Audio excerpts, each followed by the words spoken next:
نقل میں سے جو خاص طور پہ پاکستان میں حنفی ہیں تو ان میں جو بریلوی ہیں اور دیوبندی ہیں انہیں بعض مسائل میں اختلاف ہے، جن میں سے ایک مسئلہ جو ہے وہ آپ کا جو ہے وہ نور و بشر کا ہے، حاضر ناظر کا ہے، ان مسائل میں اختلاف ہے۔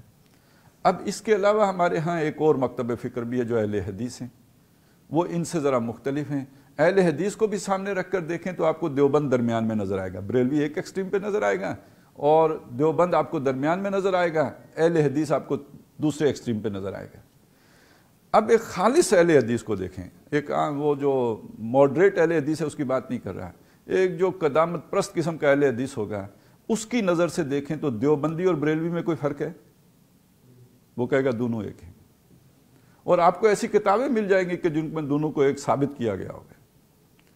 اب بالکل اسی طرح چلے جائیں، بریلوی مسلک کا کوئی آدمی ہو اور بڑا پکا ٹھکا بریلوی ہو، فنڈامنٹلسٹ بریلوی ہو، اب یہ بریلوی اس کی نظر میں دیوبندی اور اہل حدیث میں کوئی فرق نہیں ہوگا، دونوں وہابی ہیں۔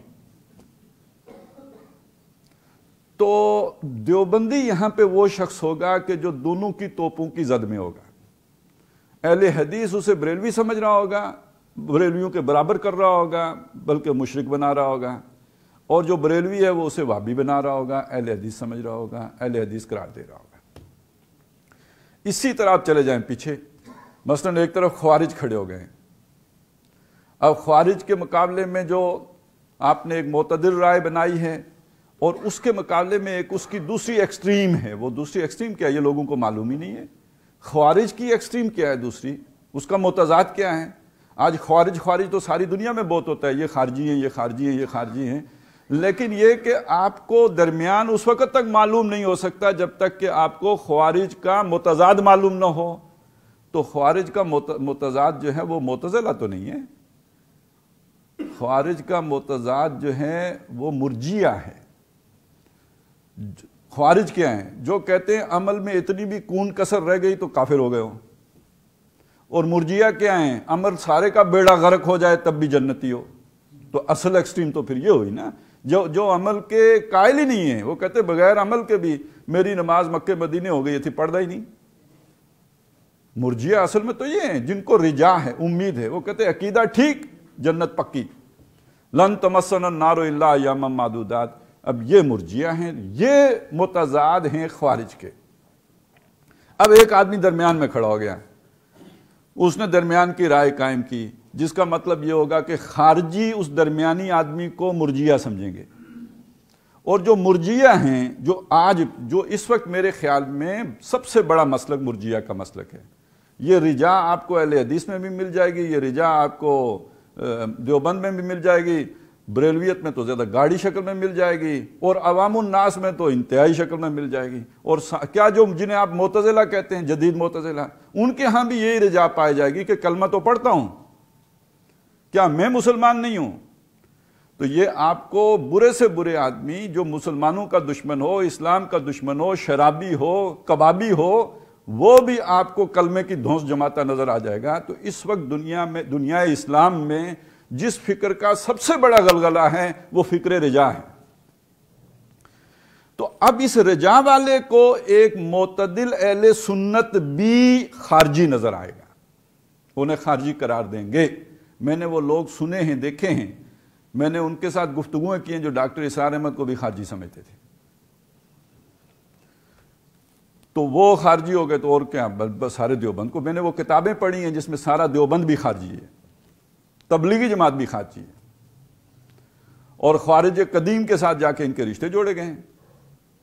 تو یہ تو سارا کچھ موجود ہے ہمارے اس معاشرے کے اندر موجود ہے کہ جو بھی درمیانہ دہرہ ہوتا ہے، جسے آپ اہل سنت والجماعت کہتے ہیں پرانے اس فکر میں، تو اس درمیانے دھارے کو وہ دونوں ایکسٹریم کے دھارے در حقیقت دوسرے کا حصہ سمجھ رہے ہوتے ہیں، اپنا حصہ نہیں سمجھتے، یہ دونوں کی توپوں کی زد میں ہوتا ہے۔ اچھا، اب آپ ڈاکٹر اسرار احمد کی شخصیت کو لے لیں، ایک پیور اہل حدیث انہیں اون نہیں کر سکتا، ایک پیور دیوبندی بھی نہیں کر سکتا، ایک پیور حنفی بھی نہیں کر سکتا، ایک پیور بریلوی بھی نہیں کر سکتا ہے۔ اچھا، ایک پیور اہل حدیث کو ڈاکٹر صاحب میں شرک بھی نظر آ جائے گی، وحدت الوجود والی۔ ایک پیور اہل حدیث اور دیوبندی کو ڈاکٹر صاحب کے اندر جدیدیت بھی نظر آ جائے گی، وہ ڈاروین کا نظریہ بھی ہے، فلانا بھی ہے، فلانا جدیدیت بھی ہے۔ اس کے اندر کسی ایک پیور بریلوی کو خارجیت بھی نظر آ جائے گی۔ تو اب ذرا آپ اویس پاشا کرنی صاحب، جو بڑے لاڈلے، بڑے چہیتے، بڑے یوں سمجھیے کہ جن کے عاشق بنے تھے ہمارے امیر تنظیم، جن سے وہ توقع لگا کے بیٹھے تھے کہ انہوں نے نشت ثانیہ کا کام کرنا ہے، کو امید کا بھی اندازہ آپ لگائیں، ان کی نظر میں تنظیم اسلامی کے جو بانی ہیں اور جو ان کی فکر ہے، جس فکر پر ہم سب جمع ہوئے ہیں، اور بدقسمتی سے جس فکر کی بنیاد پر ہم لوگوں کو دعوت بھی دیتے ہیں، لوگوں کو جمع اسی فکر کی بنیاد پر، اسی ڈاکٹر اسرار کی شخصیت کی بنیاد پر کرتے ہیں، اور لانے کے بعد سب سے پہلا کام جو ہوتا ہے وہ اسی کی جڑیں کاٹنے کا، جڑیں کھودنے کا ہوتا ہے، بلکہ اس کی کریکٹر اسیسینیشن کا ہوتا ہے۔ اور اس معاملے میں تو خاص طور پہ وہ مربی اعلیٰ جو ہیں، وہ تو بڑے ٹیکٹ فلی جو ہے یہ کام کرتے رہے، اب بھی کرتے ہیں، اپنے شہر میں بھی کرتے ہیں، ہر جگہ بھی کرتے ہیں کہ ڈاکٹر صاحب was a very harsh husband, اور یہ اور وہ اس طرح کی باتیں کر کے وہ ایک تاثر بنا لیتے ہیں۔ تو لوگوں کو بلانا ڈاکٹر اسرار کے نام پر اور لا کے اس کے بعد سب سے پہلے ڈاکٹر اسرار سے منقطع کرنا، یہ ایک طویل عرصے سے کام چل رہا تھا۔ لیکن میں جو بات کہہ رہا ہوں وہ یہ سمجھ لیں کہ ڈاکٹر اسرار احمد کے حوالے سے وہ لوگ کہ جن کو ہم نے ساری اپنی تربیت سونپی ہوئی تھی، تربیت کا نظام سونپا ہوا تھا، جن سے ہم مستقبل میں نشت ثانیہ کی امید لگا کے بیٹھے ہوئے تھے، ان کا کہنا کیا تھا اس فکر کے بارے میں اور ڈاکٹر صاحب کی سوچ کے بارے میں؟ اس میں خارجیت بھی ہے، اس میں ظاہریت بھی ہے۔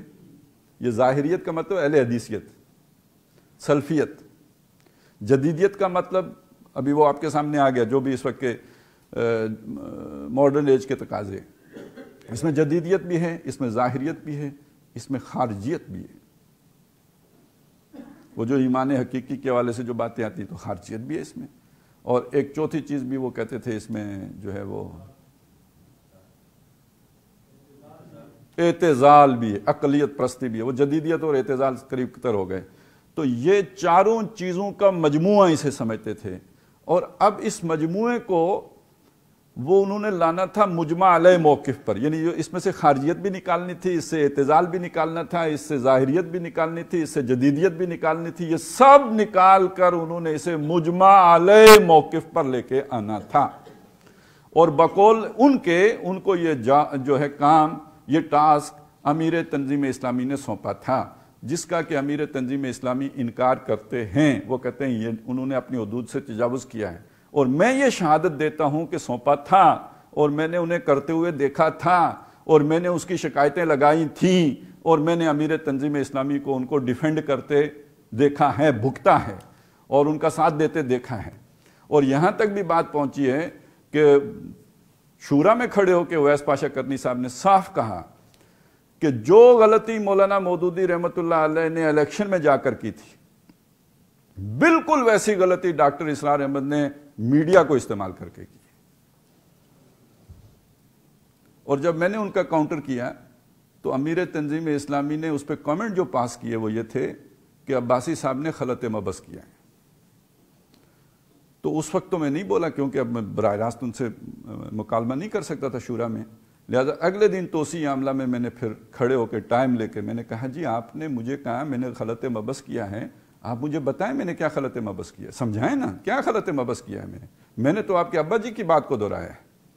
اور دوسری بات یہ کہ آپ کو اگر کسی کو ٹوکنا تھا تو وہ اس آدمی کو ٹوکنا تھا جس نے یہ کہا کہ ڈاکٹر صاحب نے وہ غلطی کی ہے میڈیا میں جا کر جو مولانا مودودی نے انتخابات میں جا کر کی۔ کتنی غلط بات کی انہوں نے، ہم اس معاملے میں کتنے ایڈوانس تھے، کتنے آگے تھے کہ جب ساری دنیا کہہ رہی تھی یہ تصویر حرام ہے تو ڈاکٹر صاحب ویڈیو بنوا رہے تھے۔ اور آج ہم سے جو ہے وہ جمود والے ہم سے بہت آگے نکل گئے ہوئے، اس میں ہم پیچھے کھڑے، ہم ابھی اس بحث میں پڑے ہوئے ہیں کہ میڈیا کا استعمال حرام ہے یا یہ شیطانی ہتھ کنڈا ہے۔ یہ تو بالکل وہ بات ہو گئی کہ جو کبھی تبلیغی جماعت والے کہتے تھے کہ اخبار کیا ہے، شیطان کا خط ہے۔ تبلیغی جماعت میں یہ بات معروف تھی، اخبار شیطان کا خط، یعنی نہیں پڑھنا چاہیے، یعنی دنیا سے کٹ کے رہنا چاہیے۔ آج وہی شیطان کا آلہ سوشل میڈیا بن گیا۔ تو کسی سیکولر بندے ہی نہیں، افسوس ہی ہوتا ہے یہ چیزیں دیکھ کر۔ امیر تنظیم اسلامی کی وہ ایک ویڈیو شیئر کی ہوئی ہے، تو اس کے اوپر جو اس نے کمنٹس لکھے ہوئے ہیں وہ یہ ہیں کہ ایک بہترین مائک لگا کے اور کتنے لاکھ کا کیمرے کے آگے بیٹھ کر امیر تنظیم اسلامی فیس بک کے اوپر یہ اپنا پیغام نشر کر رہے ہیں کہ جدید ٹیکنالوجی حرام ہے. تو دنیا تو آپ کو دیکھ رہی ہوتی ہے اور وہ اس کے مطابق آپ پر کامنٹس بھی کر رہی ہوتی ہے. تو یہ اس ڈاکٹر اسرار احمد کی تنظیم کے پر اعتراض ہے اور یہ اعتراض اب ایک ہم نے کروانے کا موقع بھی دے دیا ہے خود ہی. تو بہرحال وہ کبھی شیطان کا خط ہوتا تھا اخبار، اب شیطان کا آلہ ہو گیا ہے جو ہے وہ ہر طرح کا میڈیا. تو یہ ہم نے ترقی کی ہے، یہ ہم نے ارتقا کیا ہے. یہ ایک رخ ہے اس بات کا. لیکن اسی بات کا جو دوسرا رخ ہے وہ یہ کہ یہ سمجھا جاتا رہا اور ہماری اعلیٰ ترین قیادت کی طرف سے سمجھا جاتا رہا، اور اویس پاشا صرف اس کے ظاہر کرنے کا مجرم ہے، اس سے زیادہ اس کا کوئی جرم نہیں ہے. اس کو کہا گیا جو کہا گیا اس نے وہی کیا. وَيُؤْمَرُونَ مَا يُفْعَلُونَ کی شان کے ساتھ کیا اور وہ یہی تھا. وَيَفْعَلُونَ مَا يُؤْمَرُونَ وہ وہی کرتے ہیں جس کا انہیں حکم دیا جاتا ہے، اس شان کے ساتھ اس نے کیا. اور وہ یہی تھا کہ اس فکر کے اندر سے ساری چیزیں کاٹ دو. اچھا آپ یہ ساری چیزیں کاٹ دیں، پیچھے سے نکلا مجمع علیہ موقف.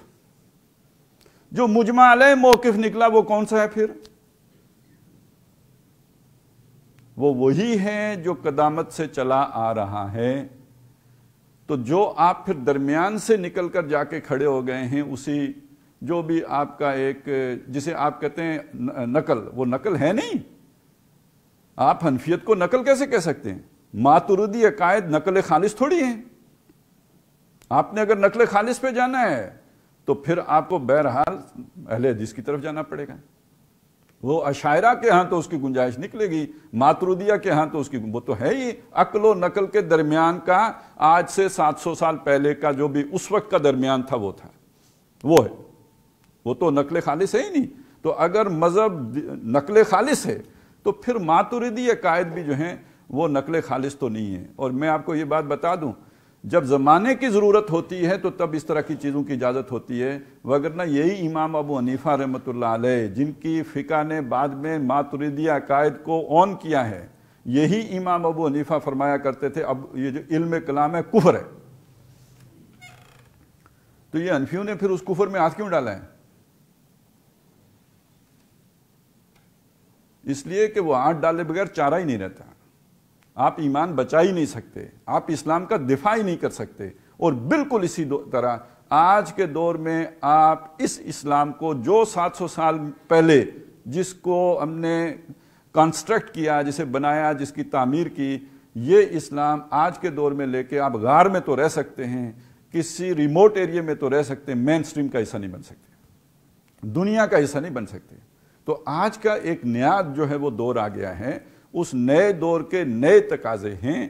آپ اپنی نقل کو چھوڑے بغیر، اس کو پکڑے ہوئے اس شان کے ساتھ، وہ جو بلا تشبیہ سمجھیے اس کو کہ ثم دنا فتدلی، وہ اپنے اصل کے ساتھ قائم رہتے ہوئے جھک کے نیچے آیا. تو بالکل اسی طرح آپ نے اپنی اصل پر قائم رہتے ہوئے جدید تقاضوں کے ساتھ اس کا ایک پیچ ورک کرنا ہے. اس کے بغیر آج کے دور میں آپ کوئی انفلوئنس نہیں کر سکتے، آپ معاشرے پہ مؤثر نہیں ہو سکتے. میں آپ کو ایک بات اسی کے حوالے سے عرض کر دوں، وہ اس سے سمجھ میں آ جائے گی ساری بات، کہ دیکھیے ہم اپنی دعوت کے لیے فرائض دینی کا جامع تصور کا استدلال لے کے آتے ہیں، وہ سارے دلائل لے کے آتے ہیں جو ہم فرائض دینی کا جامع تصور کے لیے پیش کرتے ہیں. اس کے نتیجے میں کس آدمی کی اصلاح ہوگی؟ کون ان فرائض پر عمل کرنے کے لیے آئے گا؟ وہ شخص کہ جس میں پہلے سے ایمان موجود ہے، جو پہلے سے اللہ کو راضی کرنے کا ارادہ رکھتا ہے. اس کا کانسیپٹ آف ڈیوٹیز جو ہے وہ لمیٹڈ ہے. آپ نے اس کے سامنے وسیع تصور پیش کر دیا تو اس نے تھوڑے کو چھوڑ کر زیادہ والا شروع کر دیا. یعنی وہ نماز پڑھتا تھا، روزہ رکھتا تھا، وہ یہی اسلام سمجھتا تھا. آپ نے کہا نہیں، اس میں پردہ بھی شامل ہے، اس میں حرام خوری سے بھی بچنا ہے. آپ نے کہا نہیں اتنا بھی نہیں ہے، بلکہ اس سے آگے بڑھ کے آپ نے تبلیغ بھی کرنی ہے. آپ نے کہا نہیں، اس سے آگے بڑھ کر آپ نے دین کا غلبہ بھی کرنا ہے. تو اس نے کہا اوکے، میں تو اللہ کو راضی کرنا چاہتا تھا، میں یہ سمجھتا تھا کہ نمازی سے راضی ہو جائے گا. اب پتہ چلا نہیں، یہ دلائل ہیں، قرآن مجید کہتا ہے، اللہ کی کتاب ہے، میں نہیں کہتا، اس میں یہ سارا آیا ہوا ہے. وہ شخص اٹھ کے کل سے فرائض دینی کے جامع تصور پر عمل شروع کر دے گا. مگر یہ کون شخص ہے جو پہلے ہی سے اللہ کو راضی رکھنے کا ارادہ کیے ہوئے؟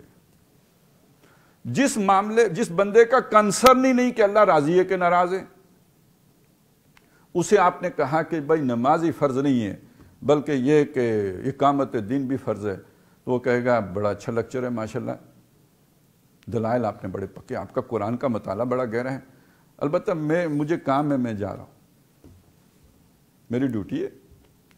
اسے کنسرن ہی نہیں ہے آخرت کی نجات سے، اللہ کو راضی کرنے سے، اس کو دین کے تقاضے نبھانے سے۔ اب آج کے جس معاشرے میں ہم رہ رہے ہیں اکثریت کن بندوں کی ہے؟ آپ ذرا خود سوچیں یار، عام آدمی بھی سوچ سکتا ہے، آج زیادہ تر لوگ کون ہیں جنہیں اس بات کی پرواہ ہے کہ اللہ تعالیٰ ہم سے راضی ہے یا ناراض ہے؟ اکثریت ان کی ہے۔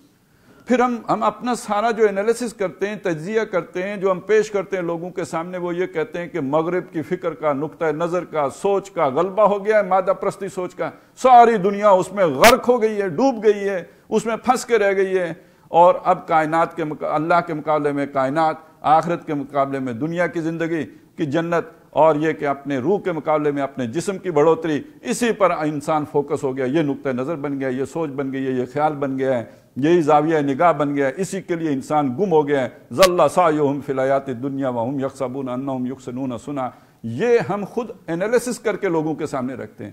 اب ایک ایسا بندہ جو دنیا میں گم ہو گیا ہے، اس کو آپ نے دین کی طرف واپس لانا ہے تو کیسے لائیں گے؟ فرائض الدین کے جمع تصور سے آئے گا، منہج انقلاب نبوی سے آئے گا۔ آپ ایک ایسے آدمی کے پاس چلے گئے، ذرا سمجھدار ہے، جس کو دنیا پہ نظر ہے، جس کی آپ نے اس کے سامنے مسئلہ رکھا، یہ ایک مسئلہ تھا، اس کا حل یہ والا جو پیش کیا تھا، یہ والٹر نے کیا تھا، یہ روسو نے کیا، ایک یہ معاشی مسئلہ تھا، اس کا ایک حل مارکس نے پیش کیا، ایک حل ہے جو ہماری کتابوں میں لکھا ہوا ہے، ایک حل ہے جو محمد رسول اللہ نے دیا ہے۔ آؤ اس پہ ڈسکس کرتے ہیں، ایک ڈسکشن ہے، کر لیتے ہیں، میں آپ کو کچھ انفارمیشن دے دیتا ہوں اس کے بارے میں، فیصلہ آپ کیجئے گا۔ اب اس کے سامنے آپ وہ حل پیش کرتے ہیں۔ اچھا، محمد الرسول اللہ صلی اللہ علیہ وسلم کا قول، اللہ تعالیٰ کا قول جو قرآن مجید میں محفوظ ہے، اور محمد الرسول اللہ کا قول جو حدیث میں محفوظ ہے، اس کی ایک تشریح وہ ہے جو آج سے 700 سال پہلے کی گئی۔ وہ تشریح لے کے آپ اس کے پاس جائیں گے، یا وہ لے کے جائیں گے، مثلا آج کا سوشل سسٹم ہی لے لیں، سیاسی نظام، معاشی نظام، سماجی نظام، اس کی وہ تشریح جو مولانا مودودی نے کی یا ڈاکٹر اسرار احمد نے کی، وہ آپ اس کے پاس لے کے جائیں گے۔ آپ بتائیں اس کے لیے زیادہ کنونسنگ ان دونوں میں سے کون سی ہوگی؟ ڈاکٹر اسرار کی ہوگی۔ اب اگر وہ اس پہ کنونس ہو جائے کہ آج سے 1400 سال پہلے ایک لٹریچر میں آج کے مسئلے کا کامل حل موجود ہے، اس سے بہتر حل موجود ہے جو والٹر اور روسو نے دیا، اور اس سے بہتر حل موجود ہے جو مارکس نے دیا، آپ اس رستے سے اسے ایمان کی طرف لے کے جا سکتے ہیں یا نہیں لے کے جا سکتے؟ آج کے دور کی اپروچ یہ ہے، آج کے دور کا جو جیسے کہتے ہیں نا، جس شے کی مارکیٹ ویلیو ہے، جو سیل ہو سکتی ہے جو شے، وہ یہ ہے۔ تو بھائی صاحب، آپ اگر وہ پرانا استدلال لے کے چلیں گے، آپ کا سارا خلوص اخلاص اپنی جگہ پہ، آپ کی سارا جذبہ صادق اپنی جگہ پہ، لیکن آپ اس گائے کو جو چھت پہ چڑھانے کی کوشش کر رہے ہیں سیڑھیوں کے ذریعے سے، یہ نہیں چڑھے گی، آپ نے گٹھڑی نیچے پھینکنی ہے۔ وہ کل جو میں نے آپ کو سنائی تھی بات، تو یہ کام کریں تاکہ یہ گائے گھاس کھا لے۔ آپ اس کو پیٹے جا رہے ہیں کہ یہ اوپر چڑھے چڑھے چڑھے، یہ کیسے چڑھے گی؟ تو اس دور کے اس تقاضے کو سمجھیں۔ اگر ان لوگوں نے یہ کام کیا تو شغل کے لیے نہیں کیا، اگر ان لوگوں نے reconstruction of religious thought in Islam کی ضرورت کو محسوس کر کے اس کا ذکر کیا، تو یہ محض کوئی اپنا علمی جو ہے وہ چٹکلا چھوڑنے کے لیے نہیں کیا، یہ آج کے دور کی ضرورت ہے۔ اس ضرورت کو سمجھیں، اس ضرورت کو سمجھ کر اس کے لیے محنت کریں، کوشش کریں۔ یہ نہیں کریں گے تو بس ٹھیک ہے، پھر اللہ خیر صلی اللہ، یہی ہوگا۔ وہ آپ اس پہ خوش رہیں کہ ہم غربا ہیں، آپ اس پہ خوش رہیں کہ ہم اجنبی ہیں، آپ اس پہ خوش رہیں کہ ہم غاروں کے رہنے والے اصحاب کہف ہیں، لیکن یہ کہ آپ دنیا میں کوئی چینج تو نہیں لا سکتے۔ پھر لوگوں کو یہ کیوں کہتے ہیں کہ ہم انقلاب لائیں گے؟ کیسے لائیں گے؟ آپ تو غربا ہیں، آپ غربا رہیں، کم از کم ایک طرف تو یکسو ہو جائیں۔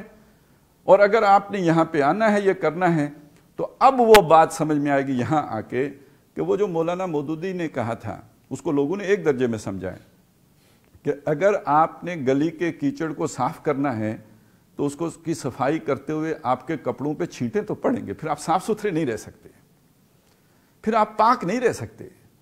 یا تو آپ گلی کو گندہ رہنے دیں، گندہ رہنے دیں گے آپ صاف ہو کے اپنے کمرے میں بیٹھے رہیں، لیکن اگر آپ گلی کی صفائی کا ارادہ کر کے گلی میں اتریں گے آپ صاف نہیں رہ سکتے، آپ پر چھینٹیں آئیں۔ اس کو لوگوں نے اتنا ہی سمجھا کہ آپ اگر برائی کو دور کرنے کے لیے میدان میں اتریں گے تو لوگوں کی باتیں سننا پڑیں گی، یہ بھی ہے اس کا مطلب۔ لیکن اس کا اگلا مطلب یہ بھی ہے، اگر آپ نے یہ علمی گند صاف کرنے کی کوشش کی اور لوگوں کی آج کی ذہنی سطح کے قریب آنے کی کوشش کی تو آپ کو اپنے روایتی علم کی سے تھوڑا بہت بہرحال کمپرومائز کرنا پڑے گا، ریکنسٹرکٹ کرنا پڑے گا، تعبیر نو کرنی پڑے گی، تعبیر جدید کرنی پڑے گی، نئے انداز میں بات سمجھانی پڑے گی، ان اصولوں کو آج کے دور پہ اپلائی کرنا پڑے گا، وہ والی ٹوپی آج کے سر پہ فٹ کرنی پڑے گی، بالکل جوں کی توں آج نہیں پوری اتر سکتی۔ یہ ہے وہ بات کہ جب آپ کریں گے، جب یہ کریں گے تو پھر کیا ہوگا؟ نہ آپ کو جدیدیت پسند طبقہ قبول کرے گا، اسے آپ فنڈامنٹلسٹ نظر آئیں گے، نہ آپ کو روایتی طبقہ قبول کرے گا، اسے آپ جدیدیت پسند نظر آئیں گے۔ اب یہاں کھڑے ہو کے نوید صاحب نے ایک بات کہی تھی نا کہ یہ درمیان کے رستے پہ چلنا بڑا مشکل کام ہے، یہ بڑا جو ہے نا کٹھن کام ہے، یہ تو ذرا دائیں ہوئے غلط، ذرا بائیں ہوئے غلط، اور میں نے اس میں اضافہ یہ کر دیا کہ دونوں طرف کی توپوں کا رخ آپ کی طرف۔ اب یہاں آپ ایک ایسے بندے کو کھڑا کر دیں جس کا اپنے بارے میں سب سے بڑا پازیٹو دعویٰ یہ ہو کہ میں بحث نہیں کر سکتا، حالانکہ اس نے بحث دائیں بھی کرنی ہے، اس نے بحث بائیں بھی کرنی ہے، اس نے اس ایکسٹریم کو بھی، اس کے مغالطے بھی دور کرنے ہیں۔ وہ جو ڈاکٹر صاحب کہتے ہیں علماء کے پاس جائیں، جا کر ان کے مغالطے دور کریں، تو کیا مطلب ہے اس بات کا؟ کہ جب آپ نئے انداز میں بات کریں گے وہ بے شک نقل ہی کی بات ہو، لیکن چونکہ انداز نیا ہے ان کو مغالطے لاحق ہوں گے۔ اب آپ جا کے ان کو سمجھائیں گے کہ ہمارا مقصد یہ ہے، ان کی اصطلاحات میں سمجھائیں گے۔ ہم جب اقامت دین کا لفظ بولتے ہیں تو یہ اصطلاح ان کے ہاں اس مفہوم میں مروج نہیں ہے، ان کے ہاں اس اصطلاح کے معنی کچھ اور ہیں۔ جس تصور پر آپ یہ اصطلاح بول رہے ہیں ان کے ہاں اس کے لیے اصطلاح جو ہے نسب امارت ہے، تو ان کے پاس جا کر آپ انہیں وہ بات ان کی اصطلاح میں سمجھائیں کہ ہم یہ تصور اجاگر کرنے کے لیے، جدید ذہن کو مخاطب کرنے کے لیے اس اقامت دین کی اصطلاح کو ایک نئے معنی میں استعمال کر رہے ہیں جو معنی آپ کے ہاں نہیں ہے۔ تو ایک انصاف پسند عالم دین قائل ہو جائے گا یا نہیں ہو جائے گا؟ اس کا مغالطہ دور ہو گیا، آپ کے بارے میں جو غلط فہمی تھی وہ ختم ہو گئی۔ اور اسی طرح آپ نئے لوگوں کے، یہ جو جدید لوگ ہیں ان سے بھی آپ کو آرگو کرنا پڑے گا، بحث کرنی پڑے گی، گفتگویں کرنی پڑے گی، ان کے اشکالات دور کرنے پڑیں گے۔ اور یہ بدتمیز لوگ بھی ہیں، یہ ادب آداب کا تو خیال نہیں رکھتے۔ آپ کو اگر اتنی اپنی عزت پیاری ہے کہ کسی نے تنقید کیوں کر دی، پوائنٹ آؤٹ کر کے تو بات کیوں کر دی، تو پھر آپ جائیں کمرے میں بیٹھیں۔ یہاں تو پگڑیاں اچھلتی ہیں، پتھر مارتے ہیں لوگ، گالی گلوچ کرتے ہیں، طنز کرتے ہیں، باتیں بناتے ہیں، تمسخر اڑاتے ہیں، تو یہ سب آپ کو جھیلنا پڑے گا، برداشت کرنا پڑے گا، فیس کرنا پڑے گا، جواب دینا پڑے گا۔ تو دیں، اور آپ کو بحث آتی ہی نہیں تو پھر آپ کمرے میں آرام کریں۔ آپ پہ تکلیف مالا یوتاک ہے، آپ پہ وہ بوجھ ڈال دیا گیا ہے کہ جو آپ اٹھانے کی سکت ہی نہیں رکھتے۔ پھر اللہ سے استغفار کریں کہ اللہ یہ کیوں، میں تو دعائیں مانگ مانگ کے تھک گیا تھا کہ ربنا لا تو حملنا ما لا طاقت لنا بے، پھر کیوں؟ تو یہ تو کوئی سزا ہے پھر۔ تو پہلی بات یہ سمجھ لیں کہ اگر آپ نے انقلاب کا کام کرنا ہے، انقلابی نظریہ، اس کا تقاضا بھی کیا تھا؟ وہ نیا ہو، اس کی تعبیر جدید ہو، تعبیر نو ہو، یہ فکر ہوتا ہے، اس کی ہر چیزیں آپس میں جڑی ہوتی ہیں، کنیکٹڈ ہوتی ہیں، کوئی ایک بات کسی دوسری بات سے جو ہے وہ غیر منسلک نہیں ہوتی، منسلک ہوتی ہیں، جڑی ہوتی ہیں۔ ایسا نہیں ہے کہ وہ نشت ثانیہ اور ہے اور منہج انقلاب نبوی اور ہے، سب چیزیں جڑی ہوئی ہیں۔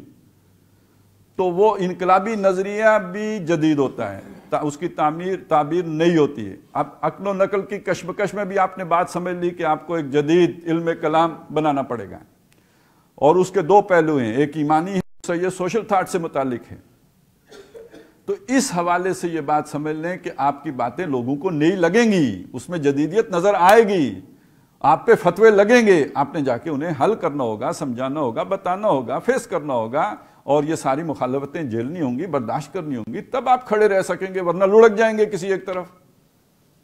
تو پہلی بات تو یہ ہے کہ اس بات کو سمجھ لیں کہ ڈاکٹر صاحب کہاں کھڑے تھے، کیا دعوت لے کے کھڑے تھے، اس دعوت کے تقاضے کیا تھے، ان تقاضوں کے طور پر انہیں یہ بہرحال جنہیں آپ تفردات کہتے ہیں وہ تفردات ہیں نہیں، وہ وہی باتیں ہیں جو ہماری جو ہے محکمات پر جو ہے وہ استوار ہیں، وہ تفردات نہیں، آپ کا مغالطہ ہے کہ وہ آپ کو نظر آتے ہیں تفردات۔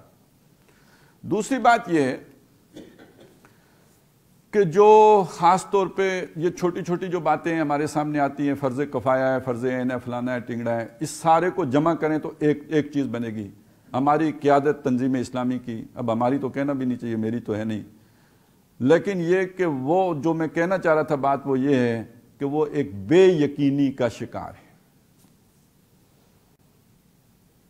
ایک ہوتا ہے نا جو دل ٹھکا ہوا ہو کسی بات پہ، ڈاکٹر صاحب کہتے ہیں دل کا ٹھک جانا، کہ جائیں جاست یہ ہے اصل حقیقت۔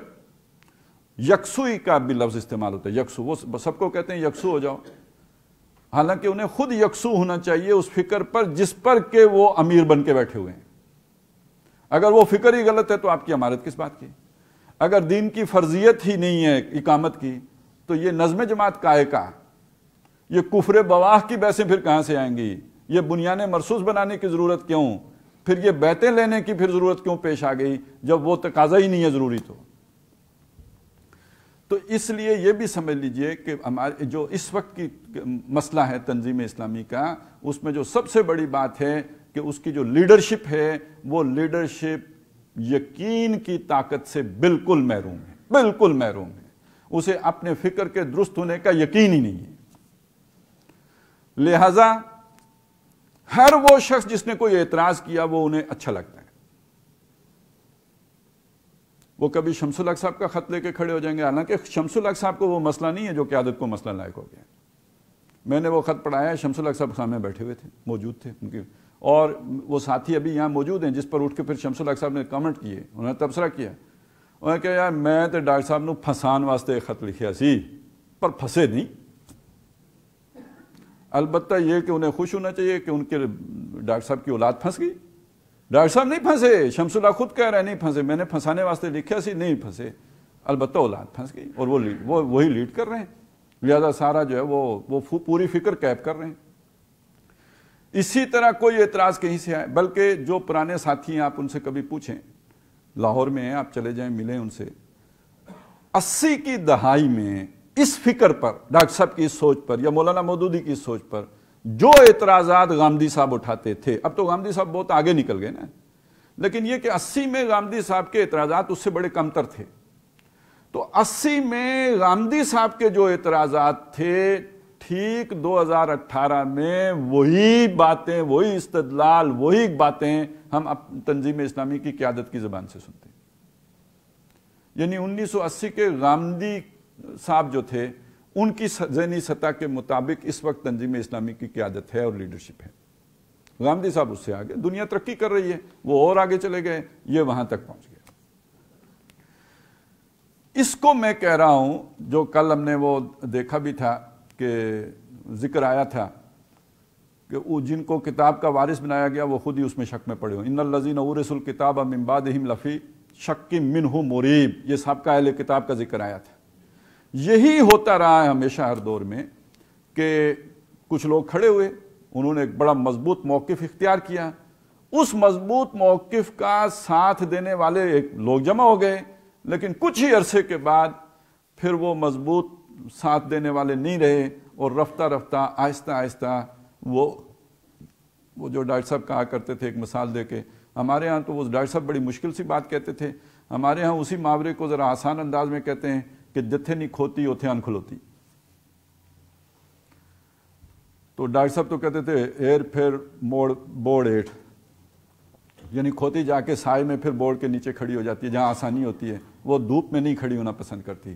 تو ہم دیکھتے ہیں کہ یہ تحریکیں اٹھتی ہیں اور ایر پھر موڑ بوڑ ایٹ ہو جاتی ہیں، اور تنظیم اسلامی موڑ بوڑ ایٹ، سلمان ندوی کا ذکر آ گیا وہ بوڑ ایٹ، اور یہ بھی اب واپس بورڈ ایڈ. اور اسی کی خبر نبی اکرم صلی اللہ علیہ وسلم نے خود اپنی جماعت کے بارے میں دی تھی. بہترین دور میرا ہے، پھر میرے بعد ثم الذین یلونہم ثم الذین یلونہم. پھر کیا ہوگا؟ کام خراب ہو جائیں گے.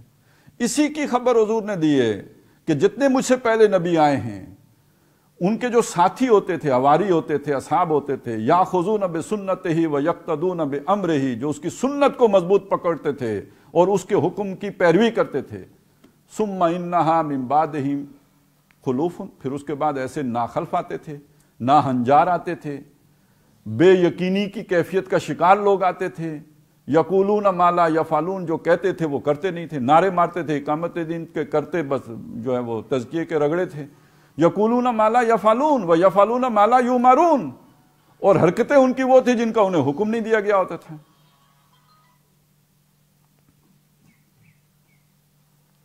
یہ خاص طور پہ اس نقطہ نظر سے کسی نے نہیں دیکھا ہوگا، لیکن یہ کہ ضرور سوچیں کہ ہم نے جو سب سے بھرپور مہم تنظیم اسلامی میں چلائی پچھلے عرصے میں، وہ سود کے خلاف مہم تھی. اس سود کے خلاف مہم کا نتیجہ کیا نکلا ہے یہ کسی نے سوچا ہے؟ آپ نے اچھا کام کیا تو کوئی اچھا نتیجہ بھی نکلنا چاہیے. نتیجہ کیا نکلا؟ نتیجہ یہ نکلا، ایک عام آدمی نے نیشنل بینک آف پاکستان سے، حبیب بینک لمیٹڈ سے اپنا پیسہ نکال کے میزان بینک میں رکھوا دیا ہے، کیونکہ آپ نے ادھورا سچ بولا ہے. آپ نے لوگوں کو یہ تو کہا یہ سود حرام ہے، یہ نہیں بتایا کہ اسلامی بینکاری کی حیثیت کیا ہے. تو لوگوں نے سود سے نکالا، اسلامی سود میں رکھ دیا. تو در حقیقت پوری مہم کا نیچرل ریزلٹ کیا ہے؟ یہ اسلامی بینکنگ کی مارکیٹنگ مہم بن کے رہ گئی. ہم خود کتنے لوگوں کو جانتے ہیں جنہوں نے ادھر سے نکال کے پیسے ادھر رکھ دیے. دوسری مہم آپ نے استحکام پاکستان کی چلائی، اور اس استحکام پاکستان مہم کا نتیجہ کیا نکلا؟ آپ ملک کی انٹیلیجنشیا کی نظروں میں اسٹیبلشمنٹ کی بی ٹیم ثابت ہو گئے. میں اس کی تفصیل میں اس وقت تو نہیں جا سکتا، لیکن حقیقت یہی ہے کہ اہل نظر اب سمجھ، وہ جیسے کبھی 80s میں 70s میں جماعت اسلامی کو سمجھا جاتا تھا اسٹیبلشمنٹ کی بی ٹیم، اب وہ بی ٹیم کا درجہ تنظیم اسلامی کو سچا دیا جا رہا ہے، جھوٹا دیا جا رہا ہے، جس پہ بھی دیا جا رہا ہے، لیکن یہ کہ وہ نانسنس کام کیوں کیا جائے جس کا نتیجہ وہ نکلے. باقی اس کے بعد آپ نے ریاست مدینہ کی مہم چلائی، تو اس کے پر تو کچھ تبصرہ کرنے کی ضرورت ہے، وہ تو اندھے کو بھی نظر آ رہا ہے کہ کیا ہے. تو اس اعتبار سے وہ بے یقینی کی کیفیت نے پھر اگلی صورت یہ اختیار کر لی. وہ میں نے جو آیتیں بھی آپ کے سامنے پڑھی تھی کہ ہم تمہارے ساتھی نہیں تھے. بھلا کیوں نہیں تھے؟ وَلَٰكِنَّكُمْ فَتَنْتُمْ أَنفُسَكُمْ، تمہارے مفادات نے تمہیں فتنے میں ڈالا. المال والبنون، یہ جو انما اموالکم واولادکم فتنہ، یہ مال و اولاد کا فتنہ ہے. اس فتنے میں پڑ گئے. تمہارے دو ترجیحات تھی، ایک طرف دنیا تھی، کاروبار تھے، ترقیاں تھی دنیا کی، یہاں کے مفادات تھے، دوسری طرف دین کے تقاضے تھے. تو تم جو ہے وتربصتم، اس کے درمیان گومگو کا شکار ہو گئے کہ کاروبار کا نقصان، برادری کا نقصان، بھائی چارے کا نقصان، یہ جو ہے برادر نسبتی کا نقصان، گوارا کریں کہ نہ کریں. دوسری طرف دین کا تقاضا تھا. ورتبتم، تو تم اس فکر کے بارے میں شک ہی میں پڑ گئے، بے یقینی کا شکار ہو گئے، اور تم یکسو ہو گئے اپنے خاندان کی طرف یا اپنے جو بھی مالی مفادات تھے ان کی طرف، اور دنیا کی لمبی امیدوں نے تمہیں دھوکہ دیا. اور اس سب کے بدل میں سمجھا کیا؟ دیکھیں، جب آپ اللہ کے ساتھ کچھ کرتے ہیں تو اللہ آپ کے ساتھ بھی کچھ کر دیتا ہے. ایک استدراج ہوتا ہے نا کہ آپ کسی شے سے دھوکہ کھا لیتے ہیں کہ میری یہ نیکی کام آ جائے گی، بدلے میں آپ کو تہجد مل گئے. آپ نے سمجھا چونکہ میں راتوں کو اٹھتا ہوں لہذا بس میرا کام تو سارا ٹھیک ہو گیا. لیکن کس کاسٹ پہ ہو رہا ہے یہ تو آپ کو مطمئن کرنے کے لیے ہے کہ آپ مطمئن رہیں کہ میں نیکی کا کام بھی کر رہا ہوں. کتنا بڑا دھوکے کا کام بھی کر رہے ہیں آپ. لوگوں کو بلا کس نام پر رہے ہیں، سمجھا کیا رہے ہیں. یہ تو عام دنیا داری میں بھی بات صحیح نہیں ہے. یہ تو ہم سودا بیچتے ہوئے بھی کہتے ہیں یار 1 نمبر دال دیتے ہو تو قیمت اس کی لیتے ہو تو کم از کم دو بھی 1 نمبر، دوائی 1 نمبر دو. تو ڈاکٹر اسرار کے نام پہ بلا کے پھر ڈاکٹر اسراری کی بات بھی ہونی چاہیے. ہوتی نہیں. وہاں بلایا اس کے نام پر، لوگ آئے اس کے نام پر، لوگ ان کی تقریریں اور کیسٹیں سن کے آئے، لیکن یہ کہ یہاں آنے کے بعد اسی سے انہی کو اس سے ڈائیورٹ کرنا، دائیں کرنا، بائیں کرنا، یہ سارا کھیل۔ اسی میں ایک نئی چیز یہ بھی کھڑی ہوئی ہے، اور خاص طور پہ یہ جب ہم نے یہ کام شروع کیا ہے تو اب وہ بات آ گئی بغض کی بھی، کیا وہ غیبت، ظن، وہ ساری باتیں۔ میں اس پہ ایک چھوٹی سی بات عرض کروں، میرا اپنا واقعہ ہے۔ 2011 میں میرے ایک امیر حلقہ نے میرے خلاف ایک خط لکھا، اس میں ذاتی نوعیت کے الزامات انہوں نے لگائے، مجھ سے کوئی بات نہیں کی، حالانکہ نظام العمل کے تحت انہیں کوئی بھی ذاتی تنقید کرنی ہو تو پہلے مجھ سے بات کریں، پھر اس کے بعد وہ آگے لکھ سکتے ہیں۔ تو وہ خلجی صاحب کے پاس پہنچا، انہوں نے مجھے دیا وہاں لاہور میں، اور یہ کہتے ہوئے دیا کہ یہ نہ سمجھنا کہ یہ کنٹینمنٹ آف عباسی پالیسی کا کوئی حصہ ہے، یہ خط آیا ہے، بس میں آپ کو دے رہا ہوں۔ خط دے کے وہ باہر نکل گئے، میں نے خط پڑھا، اس میں وہ ساری باتیں لکھی تھیں۔ مجھے جو پہلا خیال آیا وہ یہ تھا کہ میں ان سے کہوں کہ ان صاحب نے مجھ سے پہلے بات کیوں نہیں کی، جینوئن بات تھی، لیکن مجھے ساتھ ہی یہ خیال آیا کہ یہ تو ان کو یہ لگے گا کہ میں جواب نہیں دے پا رہا، باتیں سچی ہیں، میں ایک پروسیجرل مسئلے کو ایشو بنا کے اپنی جان بچا رہا ہوں۔ لہذا جب وہ واپس آئے تو میں نے ساری وضاحتیں ان کے سامنے کر دی کہ یہ بات یوں ہے، یہ یوں ہے، یہ یوں ہے، یہ یوں ہے، یہ یوں ہے۔ انہوں نے کہا اوکے، کوئی مسئلہ ہی نہیں، تو میں تو بس ویسے چاہ رہا تھا کہ آپ کے علم میں آ جائے۔ میں نے کہا نہیں، یہ میں نے آپ کے سامنے دعوے کیے ہیں، یہ جھوٹے بھی ہو سکتے ہیں، آپ اب ایک بنائیں کمیٹی جس میں وہ اپنے الزامات رکھیں جو انہوں نے آپ کو لکھے ہیں، اور میں اپنے جوابات دوں، اور وہ ان کو دیکھے بھالے میں صحیح کہہ رہا ہوں، جھوٹ کہہ رہا ہوں، اور پھر اس کے بعد پروسیجر کے مطابق فیصلہ ہو۔ کیونکہ ایک سب آرڈینیٹ نے ایک سینئر کے اوپر الزام لگایا ہے، ثابت نہ کر سکے تو پھر اس کا خمیازہ بھی تو بھگتے۔ اب یہاں آ کے تو وہ آئیں بائیں شائیں ہو گئی بات، وہ کبھی وہ کمیٹی نہیں بنی۔ انہوں نے کہا میں آؤں گا، تم دونوں کو آمنے سامنے بیٹھوں، وہ بھی کبھی نہیں آئے، کبھی آمنے سامنے بھی۔ بعد میں بلکہ یہ کہا کہ امیر تنظیم نے کہا ہے کہ آمنے سامنے بیٹھنے سے رنجشیں پیدا ہو جاتی ہیں۔ بھئی یہ اتنا بڑا خط لکھ دیا تو اور کیا رنجش پیدا ہوگی؟ اب تو رنجش کو ختم کرنے کے لیے آمنے سامنے بیٹھانا بہت ضروری ہے۔ تو بہرحال وہ جو انہوں نے کہا تھا نا کہ یہ کنٹینمنٹ آف عباسی کی پالیسی کا حصہ ہے، وہ ان کا دل بولا تھا، وہ اسی پالیسی کا حصہ تھا، اس لیے تو بٹھایا نہیں۔ اور اس خط کے شروع میں یہ بات لکھی ہوئی تھی کہ جیسے میری آپ کے ساتھ ٹیلی فون پہ بات ہوئی، تو وہ مطلب پوری طرح بات تھی۔ اب یہاں پہ دیکھیں کہ میرے دل میں جو پہلی بات آئی تھی وہ کیا تھی کہ میں ایک پروسیجر کے حوالے سے پوچھوں ان سے کہ وہ اس پر عمل درآمد کیوں نہیں ہوا، لیکن میں نے نہیں پوچھا اس لیے کہ میرے پاس جوابات تھے۔ بالفرض آپ سوچیں وہ جرائم مجھ میں واقعی ہوتے جن کا مجھ پہ الزام لگا تھا، اب میرا ڈیفنس اس کے سوا کیا تھا کہ میں پروسیجر کا سہارا لیتا، میں اسے ٹیکنیکلی ہی ناک آؤٹ کر سکتا تھا نا۔ اسی طرح سمجھ لیں کہ ایک جرم کا ہونا ہے، اور وہ دوسری طرف یہ ہے کہ ایک اس کے لیے تجسس نہ کرنا، ظن نہ کرنا، فلانا نہ کرنا، فلانا نہ کرنا، یہ پروسیجر ہیں سارے، اور یہ میرے اور میرے رب سے تعلق رکھتے ہیں۔ میں نے ظن کیا یا نہیں کیا اللہ جانتے، آپ کو کیا پتہ ہے؟ میں نے تجسس کیا، ٹو لگائی نہیں لگائی، آپ کو کیا پتہ ہے؟ Who are you? آپ کیسے ججمنٹ دے سکتے ہیں کہ میں نے تجسس کیا ہے؟ آپ کیسے کہہ سکتے ہیں کہ میں نے ظن کیا؟ یہ میرے باطن کا معاملہ ہے۔ آپ کیسے کہہ سکتے ہیں کہ میں نے خیال باندھا ہے؟ تو بات اصل میں یہ ہے کہ آپ اس کا سہارا ہی کیوں لیں اگر آپ سچے؟ نوید عباسی بیٹھے، میرا نکاح تھا 1994 میں، ڈاکٹر صاحب پڑھانے گئے، اب مجھ سے لوگوں کو ضد کم ہو گئی، ڈاکٹر صاحب سے زیادہ تھی، بجلی ہی غائب ہو گئی، پورا دن نہیں آئی۔ خیر ہم نے جنریٹر کا انتظام کیا ہوا تھا۔ بعد میں پتہ چلا ایک دینی جماعت، بڑی دینی جماعت کے جو علاقے کے امیر تھے، انہوں نے گھر کے قریب سے کھمبا ہی گرایا ہوا تھا، ان کے گھر کے قریب سے کھمبا گرا ہوا تھا۔ ہم رشتہ دار بھی تھے، کچھ جوائنٹ رشتہ دار تھے، ان کے گھر ایک دفعہ جمع ہو گئے، تو میں نے کہا جناب آپ نے یہ کام کیا تھا، بات کوئی چلی، میں نے کہہ دیا۔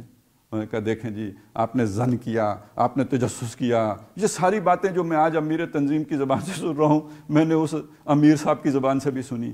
بھئی کھمبا تو نے گرایا، ساری دنیا نے دیکھا، اس میں ظن کیا ہے؟ بجلی پورا دن نہیں آئی، اب تجسس کیا ہے؟ ساری بات غائب ہو گئی. وہ تم بہانہ بنا رہے ہو کہ بھائی تجسس کیا، زن کیا، سوئے زن کیا. کہتے ہیں میرے والد صاحب نے کھمبا گرانے میں بہت پورا دن پسینہ بہایا. میں نے کہا یار چوری کرتے ہوئے بھی ساری محنت کرنی پڑتی ہے، تو پسینہ بہایا تو اس میں کیا مسئلہ ہو گیا؟ تو اچھی طرح سمجھ لیجئے کہ جس بندے کا مسئلہ یہ ہو کہ اس کے پاس کلیئر نہ کر سکتا ہو، وہ پھنس رہا ہو، وہ جواب نہ دے سکتا ہو، وہ ہوتا ہے کہ جو اٹھ کے کہتا ہے زن کیا، تخمین کیا، فلانا کیا، فلانا کیا. نہیں تو اسے جواب دینا چاہیے، اسے ثابت کرنا چاہیے. دیکھیں جھوٹا آدمی ہے، اس نے خواہ میرے اوپر یہ الزام لگا دیا. اصل حقیقت تو یہ ہے. بجائے دعویٰ کرنے کے اپنے ثبوت پیش کرے. اور اسی ضمن میں حضرت عمر رضی اللہ تعالیٰ عنہ کا جو واقعہ ہے کہ وہ جو کسی بیان کیا جاتا ہے کہ کوئی شرابی تھا تو انہوں نے اسے پکڑ لیا. اس نے کہا جی میں نے ایک جرم کیا، آپ نے 3 جرم کیے. آپ گھر کے پچھواڑے سے آئے ہیں، دروازے سے نہیں آئے، آپ نے ٹو لگائی ہے. اس طرح کے اس نے 2-3 جرائم کیے تو حضرت عمر نے اسے چھوڑ دیا. میں کہتا ہوں اس کے برعکس اگر ہوتا کوئی شخص حضرت عمر پہ نعوذ باللہ اس طرح کا الزام لگا دیتا ہے تو حضرت عمر بھی اس پلی کے پیچھے پروٹیکشن کر سکتے تھے اپنی. یہ ایک عام آدمی کے لیے پروٹیکشن تو ہے کہ آپ اس کے بارے میں یہ نہ کریں. یہ سربراہ مملکت کے لیے تو نہیں ہے، کسی منتظم کے لیے تو نہیں ہے، کسی ذمہ دار کے لیے تو نہیں ہے. اسے تو اپنی پوزیشن واضح کرنی چاہیے. وہاں تو شیطان روز تجسس پیدا کرے گا. وہاں طرز عمل وہ ہے کہ آپ رات گلی میں عورت کے ساتھ جا رہے ہوں، کوئی دیکھ لے تو بتائیں میری بیوی ہے، تاکہ اسے شک نہ پڑے، تاکہ وہ سوء ظن میں مبتلا نہ ہو، تاکہ بدگمانی نہ کرے. یہ تو آپ کی ضرورت ہے کہ اپنی پوزیشن لوگوں کے سامنے کلیئر رکھیں. آپ اگر کسی ذمہ داری پہ فائز ہیں، آپ پہ جھوٹا مقدمہ بنائیں، آپ بادشاہ سے کہیں کہ مجھے ذمہ داری دینے سے پہلے اس مقدمے کے جو مدعیان ہیں انہیں بلاؤ، یا مدعیات ہیں، وہ جو حضرت یوسف علیہ السلام پہ جو الزام لگا تھا، بلاؤ ان کو، پوچھو ان کو کون سچا ہے، میں سچا ہوں یا وہ سچی ہے. پہلے اس میں کلیئر کرو مجھے. میرے کردار کے اوپر داغ لگایا گیا ہے، پہلے وہ دھلے گا تو میں ذمہ داری قبول کروں گا. تو سچے آدمی کا تو کردار یہ ہونا چاہیے. اور اسی میں ایک بات نجوا ہے. یہ میں آخری بات ہے، یہ عرض کر کے آپ کو وقفہ دیتا ہوں. کے بارے میں سمجھ لیجئے کہ ہمارے ہاں ایک ہے تصور سبیل المومنین کا. یہ سورہ نساء میں آپ کو معلوم ہے ایک بڑی مشہور آیت ہے، جس میں وہ مشہور تو بعد میں ہوئی ایک خاص واقعے سے، کہ امام شافعی رحمۃ اللہ علیہ بیان کرتے ہیں کہ میں نے قرآن مجید سے اجماع کی جو ہے وہ نص تلاش کرنے کی کوشش کی، تو پتہ نہیں 300 دفعہ قرآن مجید پڑھا تو جا کے وہ آیت مجھے ملی کہ جس میں سبیل المومنین کا ذکر آیا ہے، اہل ایمان کا ایک سبیل، ایک رستہ. آپ اس کا جا کے سیاق و سباق دیکھیں، وہ در حقیقت اس تصور پہ ہے نہیں جس پہ امام شافعی رحمۃ اللہ علیہ نے اس کو لایا ہے اور جس پر آج کوٹ ہوتی ہے. اس کا سارا بیک گراؤنڈ یہ ہے کہ ایک جہاد ہو رہا ہے، قتال ہو رہا ہے، ایک محنت ہو رہی ہے، یہ سبیل المومنین ہے. اور اس کے مقابلے یہ منافقین ہیں جو اعتزال کر رہے ہیں، کنارے وَمِنَ النَّاسِ مَن يَعْبُدُ اللَّهَ عَلَىٰ حَرْفٍ، کنارے چل رہے ہیں، بیچ منجدار کے نہیں آ رہے. یہ سبیل المومنین سے منحرف لوگ ہیں. اصل سیاق و سباق قرآن مجید کا یہ ہے، اگرچہ کہ جس معنی میں امام شافعی نے لیا وہ غلط نہیں ہے. سبیل المومنین کا جو وسعت ہوگی وہ اس تک ہوگی جہاں تک اسے امام شافعی لے کے گئے ہیں، لیکن یہ کہ جو اس کی اصلیت ہے وہ ہے جہاں پہ قرآن مجید نے اسے رکھا ہوا ہے. اب ہم نے وہ آخری ٹانگ کا پاؤں پکڑ کے باقی سارے کو بھول گئے. تو اصل تصور تو یہ ہے کہ وہ سبیل المومنین کیا ہے. اسی سے سمجھ لیں کہ کوئی بھی جماعت جو اقامت دین کے لیے بنی ہو، اللہ کے دین کے غلبے کے لیے بنی ہو، تو اس کا سبیل المومنین کیا ہے؟ اللہ کے دین کا غلبہ. اب اس سبیل المومنین سے ہٹ کر کوئی بھی مشورہ کیا جا رہا ہو، لوگ جمع اس سبیل المومنین پر ہیں، وہ اجتماعی موقف ہے، اور اس سے ہٹ کر اگر مشاورت ہو رہی ہے کہیں بھی، یہ وہ جو متعلقہ فورمز ہیں ان سے ہٹ کر، شورا ہے آپ کی، توسیع عاملہ ہے آپ کی مرکزی عاملہ، اس سے ہٹ کر اگر کوئی بھی آپ کا کوئی فورم ہے جس پر آپ مشورہ کر رہے ہیں، تو نجوہ کا اگر حکم لگے گا تو اس کے اوپر لگے گا. یہ سب سے بڑا نجوہ کا پلیٹ فارم یہ ہے وہ مسجد زرار پھر جو آپ نے بنائی ہے، جہاں لوگ آ کے جمع ہو کے سبیل المومنین سے ہٹ کر سوچتے ہیں، منصوبے پکاتے ہیں، خیالات گماتے ہیں، اور یہ کہ کھچڑیاں پکاتے ہیں. یہ ہے وہ جگہ. یہی وجہ ہے کہ جب مجھے مرکزی کمیٹی میں ڈالا گیا سن 2015 میں، تو پہلی میٹنگ میں جو بات میں نے ان کے سامنے رکھی کہ یہ جو میٹر ہم یہاں پہ ڈسکس کر رہے ہیں یہ میٹرز ہیں پالیسی میکنگ سے متعلق. پالیسی میکنگ باڈی ہماری تنظیم میں مجلس شورا ہے.